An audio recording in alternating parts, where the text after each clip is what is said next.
Ah. Extravagantes em Cristo. Nós, amados, nessa nossa caminhada em Cristo, nós vivemos em fases, né? Vivemos algumas fases da nossa vida nessa caminhada.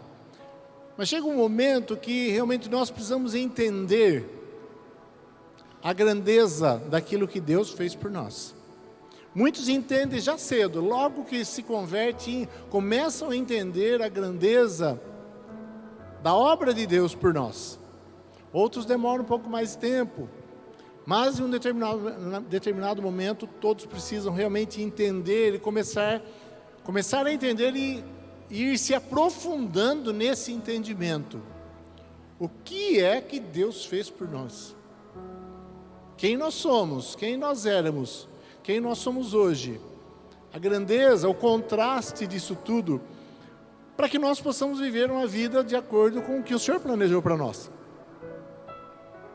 Não uma vida comum, não uma vida qualquer, mas uma vida que Ele planejou quando Cristo veio e morreu em nosso lugar.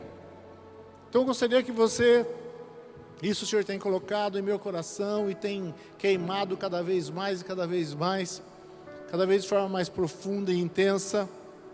E eu gostaria que você começasse a entender de uma forma mais profunda isso também, o quanto que nós temos realmente apreciado e dado importância para aquilo que Deus fez através dos nossos atos, através das nossas atitudes, através da nossa vida. Porque não adianta eu chegar aqui e falar, olha, como eu entendo profundamente o que Jesus fez por mim. Que maravilha! E falar lindas e maravilhosas palavras sobre isso. Isso não adianta. Eu posso expressar e devo expressar tudo isso em palavras. Mas, queridos, o que realmente vai determinar se eu entendi a grandeza daquilo que Deus fez, são os meus atos. Palavras sem atos não significam nada, são palavras vazias, concordam? Amém? Não é assim? Palavras vazias, palavras sem sentido. Nós comunicamos, nós falamos, nós comunicamos muito mais com os nossos atos do que com as nossas palavras. Eu quero que você leia comigo então lá em Lucas 7, 36 ao 48. Uma passagem bastante conhecida de todos nós.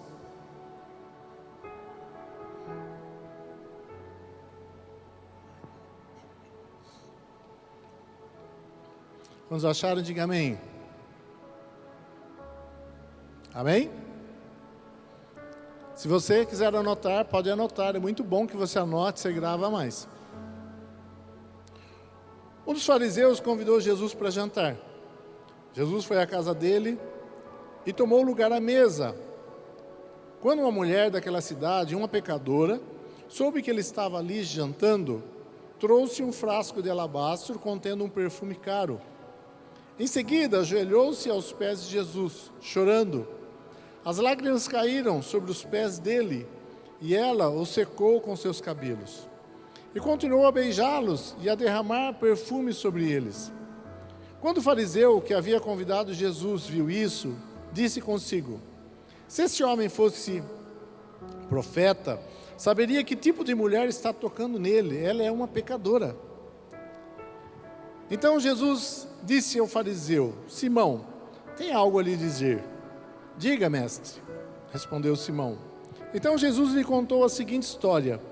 Um homem emprestou dinheiro às duas pessoas, 500 moedas de prata para uma delas e 50 a outra.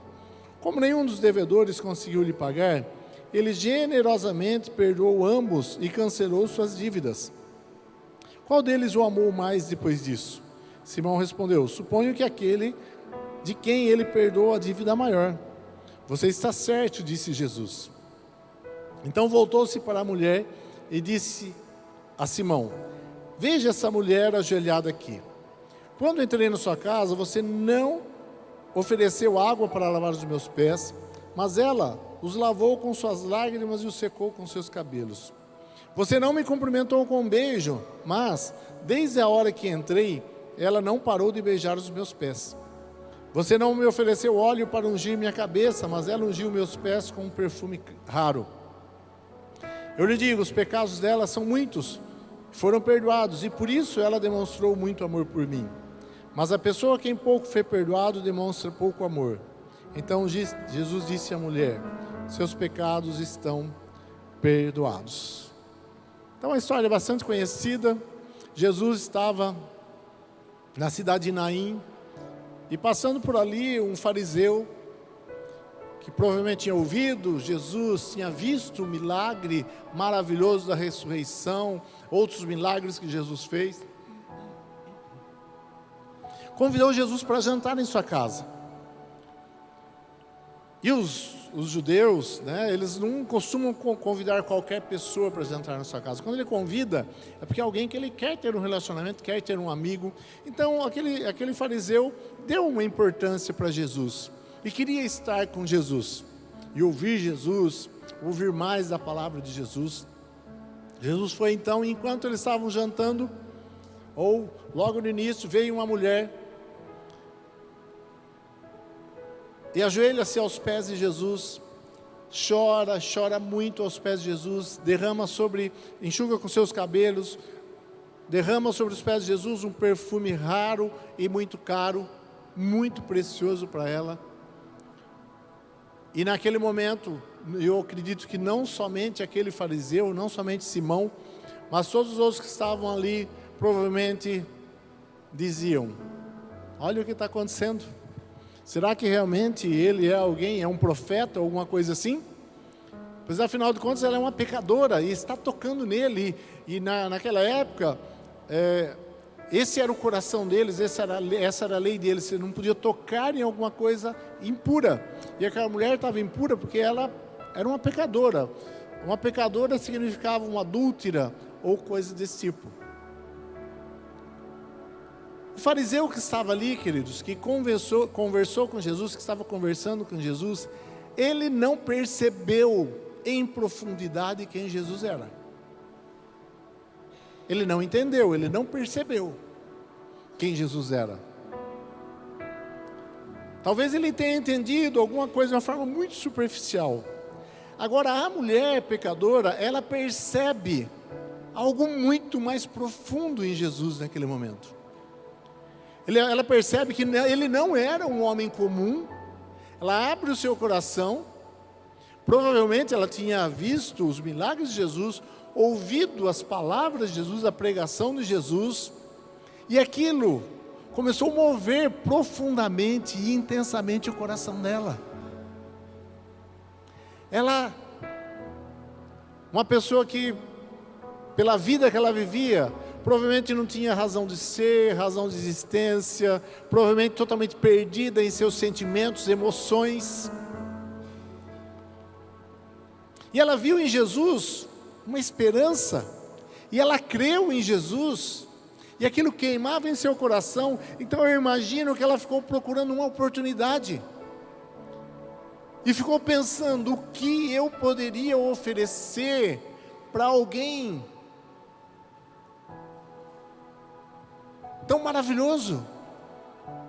Não só um profeta, mas alguém muito maior do que um profeta. Ela teve entendimento espiritual disso. Então ela separa lá, ela viu, provavelmente chegou na casa dela e procurou aquilo que ela tinha de mais precioso, tanto financeiramente como emocionalmente. E ela então pega o que ela tem de mais precioso, e ela vai até onde Jesus estava, quebra aquele vaso e derrama aquele perfume caro sobre os pés de Jesus. E as pessoas não entendem. E Jesus então conta uma pequena história para Simão, que tinha pensado daquela forma. Ele não disse, mas ele pensou, e Jesus sabia. E contou a história: olha, tinha um senhor que emprestou 500 dinheiros para um homem e 50 para outro. E depois, como nenhum deles podia pagar, então ele perdoou a dívida dos dois, cancelou a dívida. Quem você acha que vai ser mais grato e amar mais aquele senhor? E Simão respondeu corretamente: aquele que foi perdoado de 500. Pois então, essa mulher tinha muito pecado e lhe foi perdoado. Então ela ama mais. Agora vamos entender. Então o fariseu não tinha pecado? Aí que está a questão. Ele achava que ele não tinha pecado. Quando Jesus diz assim: eu não vim para os sãos, mas para os doentes, não significava que os religiosos eram sãos, mas porque eles se colocavam na posição de pessoas sãs. Eu lembro, lendo esses versículos, eu lembro de uma vez que nós estávamos viajando em família. Eu já contei isso. E eu estava assim na beira da piscina, num hotel, e vi assim várias pessoas, né, passando para cá, passando para lá, passando aquela multidão, pessoas que, né, andavam para lá e para cá. Quando você está no meio da multidão assim, né, você começa a pensar, eu pelo menos comecei a pensar assim: o que será que se passa na cabeça de todo esse povo? Desse, daquele, e aí tanta gente, né, centenas de pessoas.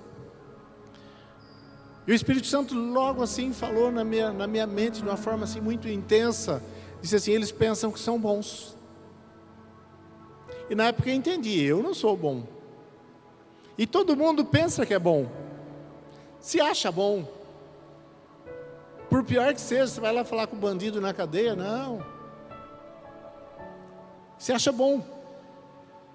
Naquela época eu percebi: não, eu realmente não sou bom. Mas eu só não sabia na época o quão ruim eu era. Eu não tinha noção da intensidade da minha miséria e da minha cegueira, que hoje eu tenho muito mais. Talvez daqui a alguns anos eu vou perceber: nossa, quando eu estava pregando lá, eu não tinha ideia de quanto eu era miserável, pobre, cego e nu, para vocês que gostam. Completar. E nós vamos entendendo quem nós somos sem Cristo. Sem Cristo, quem nós somos? O que nós percebemos hoje, queridos, muitas vezes em nossa vida, e na vida da igreja de forma geral, aqui, fora daqui, a igreja de Cristo, é uma falta de entusiasmo, empolgação, uma igreja que muitas vezes não é extravagante, como essa mulher foi. Nós nunca seremos extravagantes, nunca viveremos o Evangelho com o entusiasmo que ele deveria ser vivido, enquanto nós não entendemos o quão miseráveis nós somos, o quão distante nós estamos sem Cristo, da glória de Deus, da graça de Deus. Enquanto nós não entendermos o tamanho da nossa dívida. Você já imaginou, parou para pensar o tamanho da sua dívida com Deus? É imensurável, queridos. A nossa dívida para com Deus é imensurável e ela foi paga. Enquanto nós não entendermos o quão miseráveis nós somos e o que Ele fez, nos tornando seus filhos e herdeiros da sua glória, nós não viveremos o Evangelho com entusiasmo. Só que Deus chama a sua igreja para viver essa extravagância do Evangelho. Precisamos entender o Evangelho, entender o que é o Evangelho, entender essa maravilhosa graça de Deus, que não somente nos trouxe a salvação, mas nos capacita a sermos santos. A graça, essa maravilhosa graça, não é simplesmente assim: Jesus veio, morreu, pagou minha dívida. Não, é muito mais que isso. Pela graça nós somos capacitados a abandonarmos nossos pecados. Se nós temos pecados que nós vamos repetindo constantemente e não conseguimos nos libertar dele, seja em que área for, é porque ainda não entendemos a graça. Porque a graça nos capacita a vivermos uma vida em santidade, em santificação. há necessidade de nós nos conscientizarmos de quão devedores nós somos. Como essa mulher estava consciente. Ela sabia que ela devia, queridos. Qual a diferença do coração dessa mulher pecadora e do coração de Simão, esse fariseu que convidou Jesus? Os dois queriam a presença de Jesus. Ele convidou Jesus para um momento especial na casa dele, uma refeição, um momento de comunhão. O problema é que o coração do fariseu, ele estava cheio de justiça própria. Porque o fariseu, ele é aquele que Jesus fala lá, que dava o dízimo até da hortaliça, da cebolinha, da salsinha. Queria seguir a lei e algumas regras que eles mesmos criaram dentro da sinagoga, dentro da religião deles ali, do judaísmo, nos mínimos detalhes, e não queriam deixar nada passar. Seguiam isso. Então, por causa dessas coisas que ele fazia dentro da lei, ele se achava justo, merecedor talvez. Então ele não conseguiu perceber quem Jesus era. Enquanto nós tivermos o nosso coração achando, nosso coração está em paz, meu coração está em paz, não deveria estar. Nesse sentido, não deveria estar. Nosso coração deve estar em paz quando nós pensamos que Ele é misericordioso, quando nós entendemos que Ele é bom. Mas sempre nós estamos olhando em nós mesmos, nas nossas vidas, no nosso cotidiano, o que nós estamos fazendo, deixando de fazer, e saber o quanto ainda nós somos devedores. Quanto nós somos devedores a Deus. E que se não fosse pela grande misericórdia dEle, nós nunca sairíamos do buraco onde nós estávamos, do lamaçal onde nós estávamos. Nós dependemos totalmente de Deus. Se hoje nós encontramos Jesus e temos um relacionamento com Ele, é porque Ele foi bom para conosco e abriu os nossos olhos. Então, enquanto você e eu não entendermos o tamanho da nossa dívida, não há empolgação naquilo que nós fazemos, não há alegria. Ou melhor dizendo, quanto mais nós entendemos, quanto mais nós vamos entendendo o tamanho da nossa dívida, maior é a alegria, o prazer de honrar ao Senhor, de fazer a obra de Deus, não importa quanto custe. Eu sei que você faz com alegria, eu sei que você está fazendo com prazer, que você não está aqui obrigado, ou liderando uma célula, participando de uma célula, de uma conexão, ou fazendo qualquer trabalho na obra de Deus, obrigado, forçado e triste. Mas quanto mais nós entendermos quem nós éramos de verdade e o que Ele fez por nós, maior vai ser essa alegria, esse entusiasmo, essa dedicação, e mais extravagantes nós seremos em Cristo. Quando você está entendendo, diga amém. É assim ou não é? Você concorda? O que está faltando então? O que está faltando então para que nós possamos entender? São atitudes, queridos. Porque quem revela isso a nós, não sou eu. Por mais que eu tivesse um belo discurso e falasse palavras lindas aqui, eu não tenho essa capacidade. Mas quem revela isso a nós é o Espírito Santo. Revela a grande graça, o grande amor de Deus, e revela a nossa situação. Aí eu preciso ler a palavra, estudar a palavra, falar com Deus. Agora deixa eu fazer uma pergunta. Nessa pequena história, nós vemos 3 personagens ali: Jesus, o fariseu Simão e a mulher pecadora. Pensa um pouquinho, quem você é nessa história?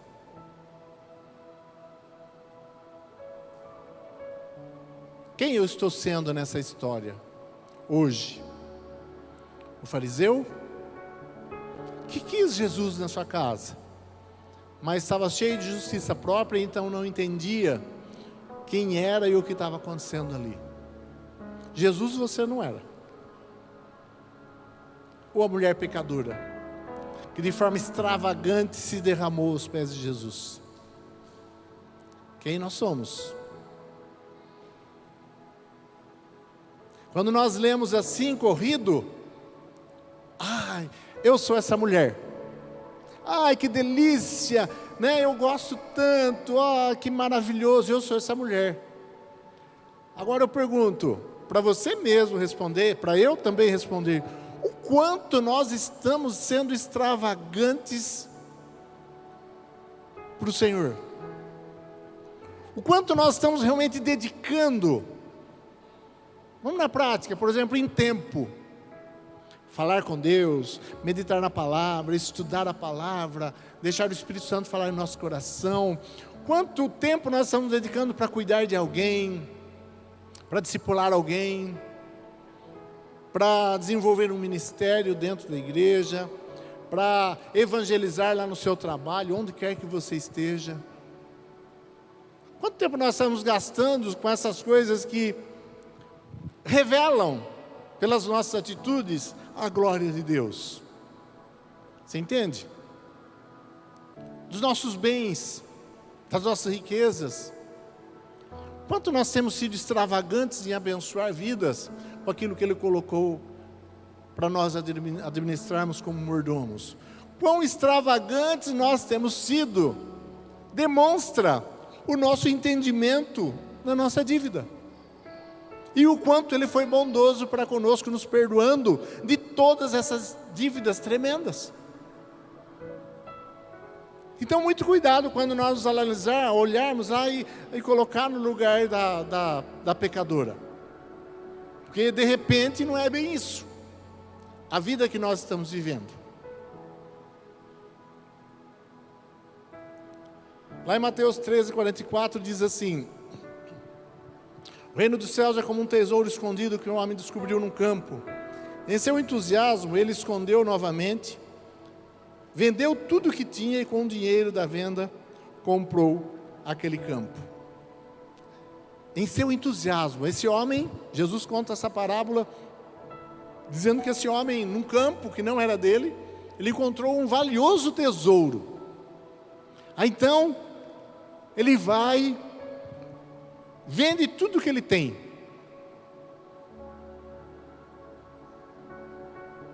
Vende tudo o que ele tem. E compra aquele campo. As pessoas que olham, talvez os familiares dele, vão dizer: você está louco? Isso é um absurdo, como você vai fazer um negócio desse? Vai vender tudo que você tem para comprar aquele campo, que talvez nem fosse uma terra muito boa assim? Você está louco? Mas só ele sabia que tinha a revelação do tesouro que tinha naquela terra. Então o mundo vai olhar para nós, quando ver a nossa extravagância, aquilo que nós fazemos, vai falar: está louco? O pastor fez a cabeça dele. Ficou tonto. Virou crente, ficou tonto. Na escola, os jovens. Como você vive uma vida desse jeito? O legal é você ficar. Você sai com outro, sai com outro, sai com outro. Curte ali, os dois têm prazer e está tudo certo. Sexo sem compromisso.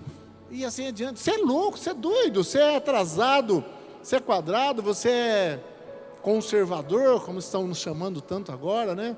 Retrógrados, porque tem que ser progressista, porque tem que evoluir. Então nós somos tidos como lá da época dos dinossauros, né?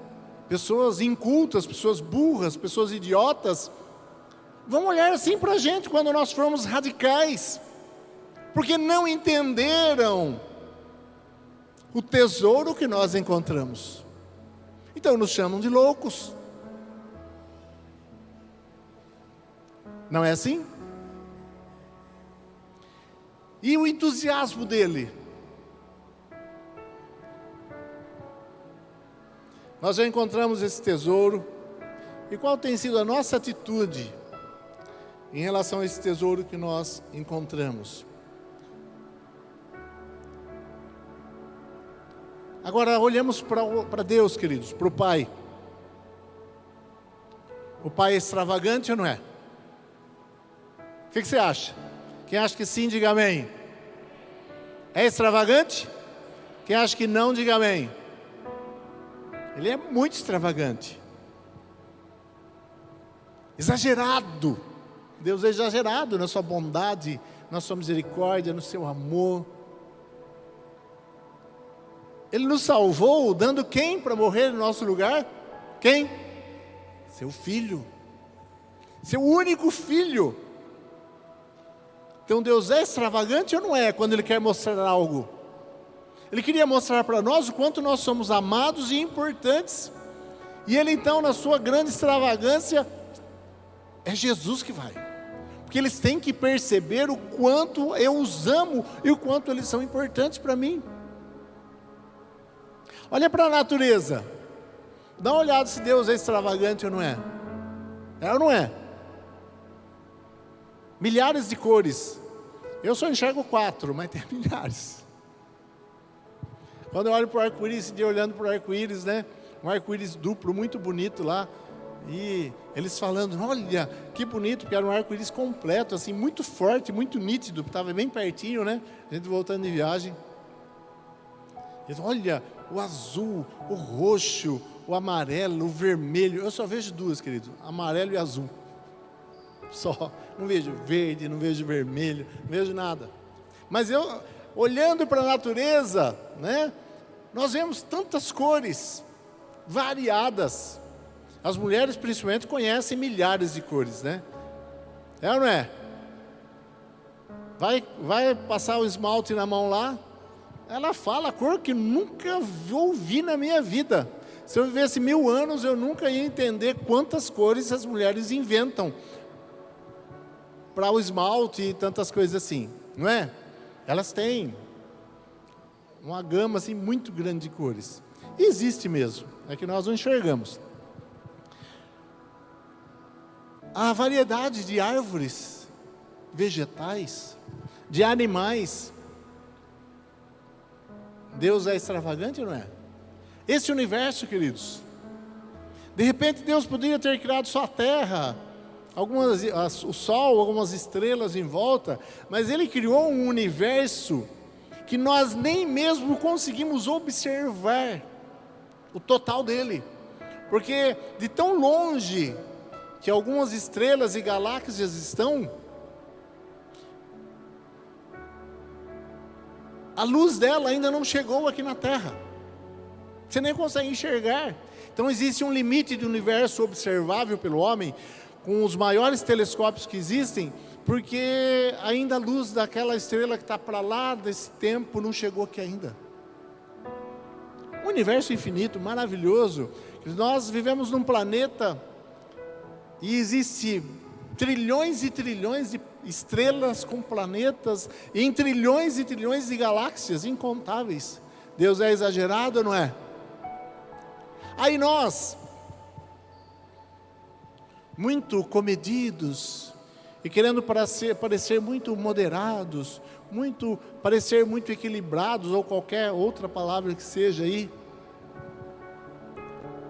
nós não gostamos de nos expor. Essa mulher se expôs ou não se expôs? Queridos, eu acho que se não fosse Jesus, eles tinham enxotado ela de lá com chute e pontapé e tapa. Que eles não gostavam realmente de estar perto de pessoas assim. Ela se arriscou, e ela estava lá preocupada com o que iam pensar e dizer dela. O que ela queria é fazer o desejo ardente do coração dela, de agradar o mestre. O que os outros iam pensar ou deixar de pensar, o que a família dela falou talvez, por ela ter usado um perfume tão caro, tão querido, tão precioso. Ela não estava nem aí. E nós muitas vezes ficamos preocupados com a opinião dos outros, os cristãos.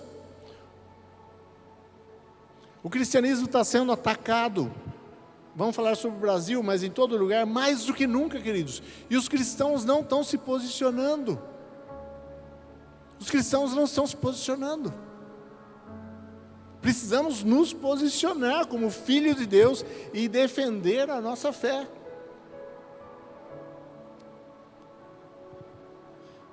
Nós estamos aqui e nós sempre falamos, estamos aqui para imitar Jesus, viver uma vida de discípulo imitando Jesus. Jesus foi extravagante, Jesus foi intenso. Intenso.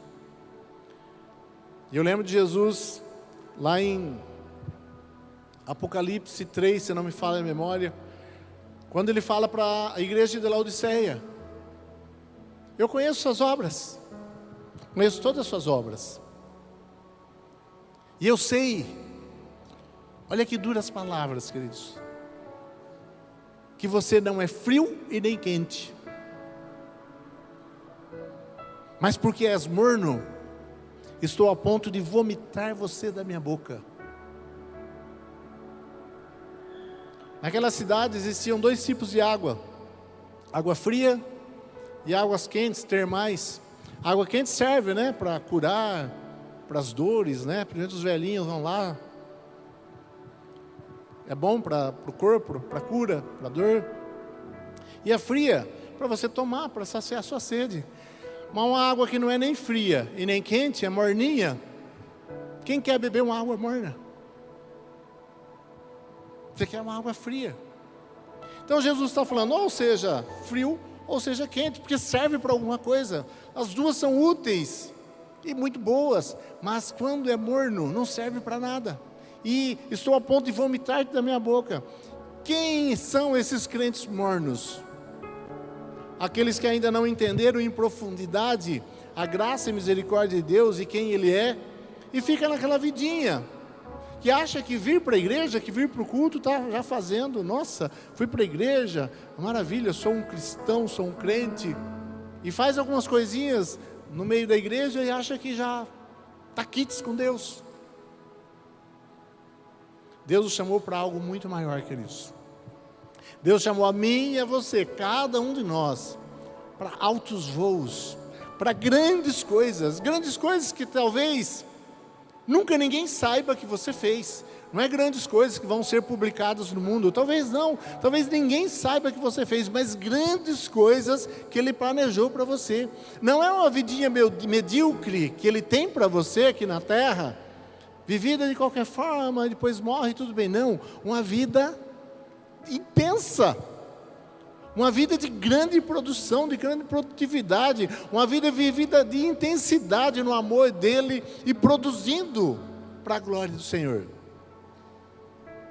É isso que Ele tem para você, é isso que Ele tem para mim, para cada um de nós. Ele não faz acepção de pessoas e fala assim, não, para os Juarez eu vou dar assim uma vida intensa e maravilhosa, mas isso aqui não, vou dar uma vidinha qualquer para ele, porque ele não merece. Nenhum de nós merecemos. E cada um de nós, dentro daquilo para o qual o Senhor nos chamou, Ele tem uma vida intensa, profunda, cheia de grandes maravilhas. Só que para isso, queridos, nós precisamos nos arriscar. Existe um risco. Amém? Quero terminar lendo aqui uma frase do livro Cristianismo Puro e Simples, do C.S. Lewis. Depois você lê também e medite nisso. Quando Cristo disse, sedes perfeitos, Ele estava falando sério. Ele quis dizer que devemos nos submeter ao tratamento completo. É difícil, mas o meio termo, a que todos aspiramos, é ainda mais difícil, esse meio termo. Ser morno, Deus quer nos tratar de forma completa, queridos, para nos levar a ser esse ser que Ele planejou que nós fôssemos. Então todos nós estamos num processo de transformarmos-nos nesse ser que Ele planejou que nós fôssemos. E pararmos no meio do processo, onde é mais confortável, é difícil. Na verdade é impossível, Ele disse. Por ser difícil, pode ser difícil para um ovo transformar-se num pássaro. Seria engraçado ver, e ainda mais difícil para ele aprender a voar enquanto ainda estiver dentro da casca do ovo. Somos parecidos com esses ovos. E você não pode seguir sendo apenas um ovo comum. ainda que digno, indefinidamente. Ou rompemos a casca, ou goramos. Quem sabe o que é um ovo gorado? Já morou em fazenda, sabe. O ovo que não eclodiu, um ovo que não frutificou, simplesmente ele apodrece, com um cheiro terrível. Ou eu e você, deixamos o Espírito Santo trabalhar em nós, e vamos rompendo essas cascas, que às vezes nós mesmos, né, gostamos dela, porque está confortável, estamos protegidos de ataques do mundo, estamos protegidos do que vão falar e deixar de falar. Ou nós saímos dessa casca e realmente nos transformamos num pássaro que voa altos voos, ou nós apodrecemos. Não tem meio termo. Ou nós saímos do ovo e nos transformamos naquilo que Deus quis e planejou que nós fôssemos, ou nós viramos religiosos dentro da igreja que não produz nada, não produz vida, não segue, para ali, apodrece e vira um religioso dentro da igreja. Eu não quero ser e me transformar nunca nesse religioso. Todos nós temos essa tendência. O que faz isso é o nosso comodismo. Nós nos acomodamos e ficamos bem confortáveis conosco mesmos e paramos de fazer aquilo que o Espírito Santo nos manda fazer, para que nós vivamos esse processo de transformação. Não ouvimos mais a voz do Espírito Santo, ou quando ouvimos não obedecemos, como diz lá em Apocalipse, Jesus falando: eis que estou à porta e bato, se alguém ouvir e abrir a porta, então entrarei e cearei com ele.